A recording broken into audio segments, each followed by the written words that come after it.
எல்லாரும் வந்துட்டிங்களா? இன்னைக்கு March 19. First என்ன பார்க்கலாம்? இந்தியாவோட எக்ஸ்போர்ட் பெர்ஃபார்மன்ஸ் பார்க்கலாம். ஸோ ஏப்ரல்லேருந்து ஃபெப்ரவரி வரைக்கும் 2025லேருந்து 2026 வரைக்கும் எப்படி இருந்துச்சுன்னா, நல்ல ஒரு இன்க்ரீஸ். ஆவரேஜாக எவ்வளோக்கு நம்ம எக்ஸ்போர்ட் பண்ணியிருக்கோன்னா, US$ படி 790.86 பில்லியனுக்கு எக்ஸ்போர்ட் பண்ணியிருக்கோம். க்ரோத் ரேட் எவ்வளவா இருக்குது அப்படின்னா 5.79% போன வருஷத்தோட இன்க்ரீஸ் ஆயிருக்கு. ஸோ இது எதனால் இவ்வளோ நல்லா இன்க்ரீஸ் அப்படின்னா, டிமாண்ட் ஃபார் இந்தியன் இன்ஜினியரிங் குட்ஸ்னால, ஐடி எனேபிள்டு சர்வீஸ்னால, அதுக்கப்புறம் ஃபார்மாட்டிக்கல்ஸ்னால. ஓகேவா? அதுக்கப்புறம் நேஷ்னல் ரிப்போர்ட்ஸ் பார்க்கலாம். NSO நேஷ்னல் ஸ்டாட்டிஸ்டிக்கல் ஆஃபீஸ் என்ன சொல்லுது அப்படின்னா, புதுசாக ஒரு சர்வேயை ரிலீஸ் பண்ணியிருக்கு. ஸோ இது எதை பற்றினா, இந்தியாவோட அன்எம்ப்ளாய்மெண்ட் ரேட் பற்றி. ஸோ இப்போ 2026 ஃபெப்ரவரியில் இன்க்ரீஸ் தான் ஆயிருக்கு. நிறையா பேர் எம்ப்ளாய்டாக இருக்காங்க. ஸோ இதோட அன்எம்ப்ளாய்மெண்ட் ரேட் 4.9 டிக்ரீஸ் ஆகிருக்கு. அப்போ நிறையா பேர் எம்ப்ளாய்டாக இருக்காங்க அப்படின்றதுக்கு அர்த்தம். ஸோ இது எதை இந்த இன்க்ரீஸ் குறிக்குது எம்ப்ளாய்மெண்ட்டில் அப்படின்னா, போஸ்ட் பேண்டமிக் ரெக்கவரி கொஞ்சம் பெட்டராகவே இருக்குது. எந்தெந்த செக்டார்லனா, கன்ஸ்ட்ரக்ஷன் அண்ட் ஹாஸ்பிட்டாலிட்டி செக்டாரில். ஓகேவா? ஸோ அதுக்கப்புறம் agricultural estimates, ministry of agriculture and farmers welfare என்ன பண்ணியிருக்கு அப்படின்னா, ஹார்டிகல்ச்சரை எஸ்டிமேட் பண்ணியிருக்கு. அதை பேஸ் பண்ண ஒரு சர்வே எடுத்திருக்கு. ஸோ இதோட பேர் என்னென்னா, ஃபைனல் எஸ்டிமேட்ஸ் ஃபார் 2024 to 2025. அதுக்கப்புறம் first advanced estimate for 2025 to 2026. So இது எதெல்லாம் இந்த டேட்டா ஷோ பண்ணும் அப்படின்னா, ஒரு ஸ்டடி இன்க்ரீஸ் இருக்குது எந்தெந்த ஏரியாவில், கல்டிவேஷன் ஆஃப் ஃப்ரூட்ஸ் அண்ட் ஹனியில், அதுக்கப்புறம் வெஜிடபிள் ப்ரொடக்ஷனில். என்னதான் கிளைமேட்டில் வேரியேஷன் இருந்தாலும் இந்த ப்ரொடக்ஷன்ஸ் ஓரளவுக்கு இன்க்ரீஸாக தான் இருக்குது அப்படின்றது தான் இந்த 2 ரிப்போர்ட்டும் சொல்லுது. அடுத்தது சயின்ஸ், டெக்னாலஜி அண்ட் டிஃபென்ஸ் பார்த்துலாமா? National quantum mission. So government of India அஃபீஷியலாக 23 இன்ஸ்டியூட்ஸில் நீங்கள் குவாண்டம் லேப்ஸ் ஓப்பன் பண்ணிக்கலாம்னு சொல்லியிருக்காங்க. இந்த லேப்ஸ் எதெல்லாம் ஃபோக்கஸ் பண்ண போகுது அப்படின்னா, குவாண்டம் கம்ப்யூட்டிங், சென்சிங் அண்ட் மெட்ராலஜியை ஃபோக்கஸ் பண்ண போகுது. ஸோ இது குளோபல் லெவலில் இந்தியாவோட டெக்னாலஜியை நல்லாவே இம்ப்ரூவ் பண்ண போகுது. அதுக்கப்புறம் சோலார் இண்டஸ்ட்ரி பார்க்கலாமா? Ministry of new and renewable energy என்ன பண்ணியிருக்காங்க அப்படின்னா, approved list of models and மேனுஃபேக்சர்ஸை இந்தியாவில் எக்ஸ்பேண்ட் பண்ணியிருக்காங்க. ஸோ இது எப்போலேருந்து எஃபெக்ட் ஆக போகுதுன்னா, எஃபெக்டிவ் ஃப்ரம் June 2028. ஸோ இது என்ன பண்ண போகுதுன்னா, சோலார் இக்னாட்ஸ் அண்ட் வேஃபர்ஸை கூட இந்தியாவில் மேனுஃபேக்சர் பண்ணுறதுக்கு அலோவ் பண்ண போகுது. இதனால எதை நம்ம ரெடியூஸ் பண்ண போகிறோம்னா, இம்போர்ட் டிபெண்டன்சியை ரெடியூஸ் பண்ணுறது தான் இதோட ப்ரைமரி காஸ்ட். ஓகேவா? ஸோ இப்படி பண்ணுறதுனால இந்தியாவுக்குள்ளே டொமஸ்டிக்காக சோலார் சப்ளை செயின் நல்லா இன்க்ரீஸ் ஆகும். இந்தியன் நேவி ஒரு டீப் சி எக்ஸசைஸில் பார்ட்டிசிபேட் பண்ண போது. அந்த எக்ஸசைஸோட பேர் எக்ஸசைஸ் சீ டிராகன் 2026.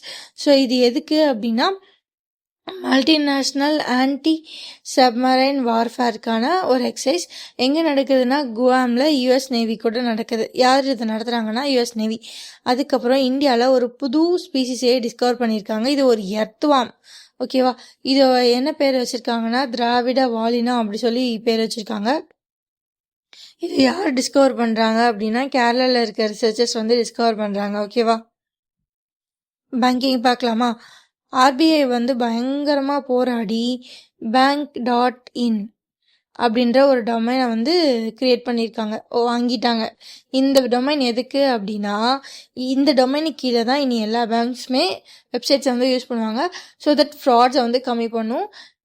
RBIயோட இந்த இனிஷியேட்டிவ் இன்டர்நேஷ்னல் லெவலில் செம்மங்க அப்படின்னு சொல்ல வச்சுருக்கு. ஓகேவா? ஸோ இந்த இனிஷியேட்டிவால் RBI என்ன win பண்ணியிருக்குன்னா, initiative of the year அவார்டை win பண்ணி. ஃபின்டெக் அண்ட் டிஜிட்டல் பேமெண்ட்ஸ் பார்த்துடலாமா? National payment corporation of India ஒரு இன்டர்நேஷ்னல் பேமெண்ட் லிமிட்ஸ் தான்.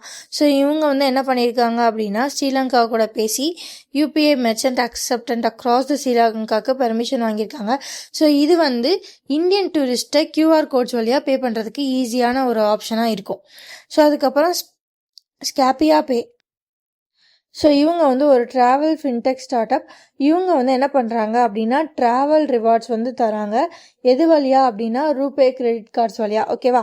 ஸோ அதுக்கப்புறம் BIM ambassador, the national branding and strategic league என்ன பண்ணியிருக்கு அப்படின்னா, நரேந்திர சிங் தோனி அவங்க BIM ஆப்புக்கு அம்பாசிடராக அப்பாயிண்ட் பண்ணியிருக்க.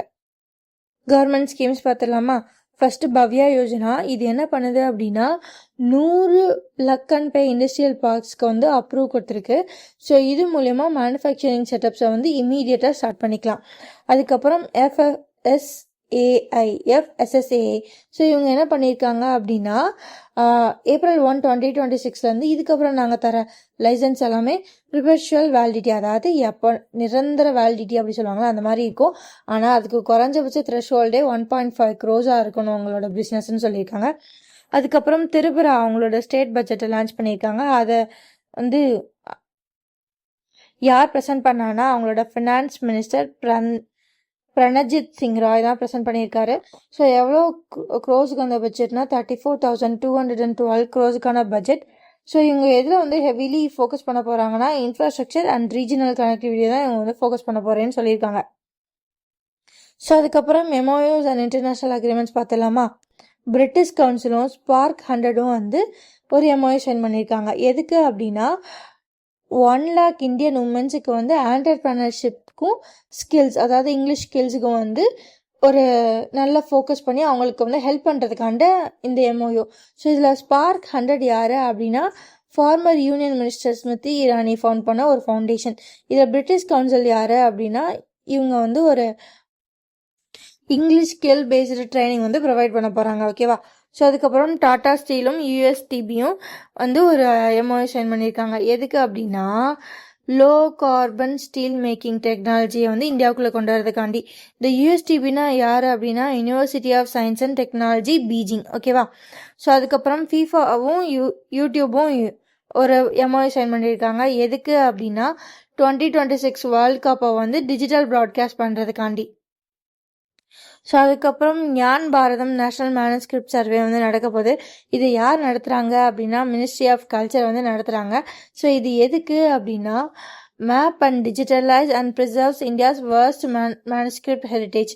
இந்தியாவில் வந்து நிறைய மேனுஸ்கிரிப்ட் ஹெரிட்டேஜ் இருக்குது, அதெல்லாம் ப்ரிசர்வ் பண்ணுறதுக்காண்டி. ஃபார் எக்ஸாம்பிள் பாம் லீவ்ஸ், அதுக்கப்புறம் பிரிட்ஜ் பாக்ஸ், இந்த மாதிரி மேனுஸ்கிரிப்ட்ஸ் எல்லாம் ப்ரிசர்வ் பண்ணுறதுக்காண்டி இந்த சர்வேயை வந்து அவங்க கண்டக்ட் பண்ணுறாங்க. அதுக்கப்புறம் அவார்ட்ஸ் போயிடலாமா. BCCIயோட அவார்ட்ஸ்.